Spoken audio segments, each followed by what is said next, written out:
અંગેન ગાત્રમ નયનેન વક્ત્રમ ન્યાયેન રાજ્યમ લવણેન ભોજ્યમ।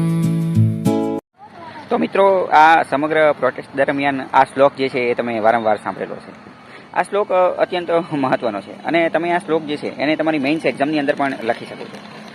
મેઇન્સની અંદર જ્યાં કોઈ પણ જગ્યાએ જસ્ટિસ, ન્યાયની વાત કરવાની હોય, ઇક્વાલિટીની વાત કરવાની હોય, એફિશિયન્સીની વાત કરવાની હોય, એસેની અંદર એટલે કે નિબંધની અંદર, અથવા તો જે ગુજરાતી અને ઇંગ્લિશના પેપરની અંદર ચર્ચાપત્ર કે એ કોઈ પણ જગ્યાએ જ્યાં ટોપિક સેટ થતો હોય તો એ બધાની અંદર તમે આ શ્લોક જે છે લખી શકો છો।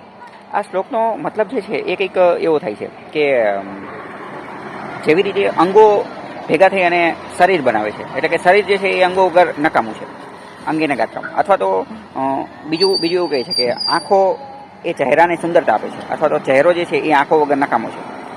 એવી જ રીતે ભોજન જે છે, ભોજન એ લવણ એટલે મીઠું, મીઠા વગર નકામું છે, અથવા મીઠું જે છે એ ભોજનની અંદર સ્વાદ લાવે છે। તો સેમ એવી જ રીતે રાજ્યની અંદર સ્વાદ લાવવાનું અથવા રાજ્યને મજબૂત બનાવવાનું કામ જે છે એ ન્યાય કરે છે। ન્યાય અને રાજ્યમ એટલે કે રાજ્યની અંદર ન્યાય હોવો જરૂરી છે, જસ્ટિસ, ન્યાય જે છે એ સમયપૂર્ણ રીતે મળે એ ખાસ જરૂરી છે।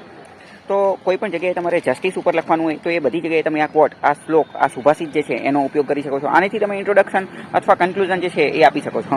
અને અત્યારે છેલ્લા કેટલાક ટાઈમથી આ ટ્રેન્ડિંગમાં પણ છે, તો જ્યારે તમે આ લખો તો એક્ઝામિનર તરત જ સમજી જાય કે તમે ટ્રેન્ડિંગ વસ્તુનો પણ કઈ રીતે તમારા રિયલ લાઈફ એક્ઝામની અંદર ઉપયોગ કરો છો।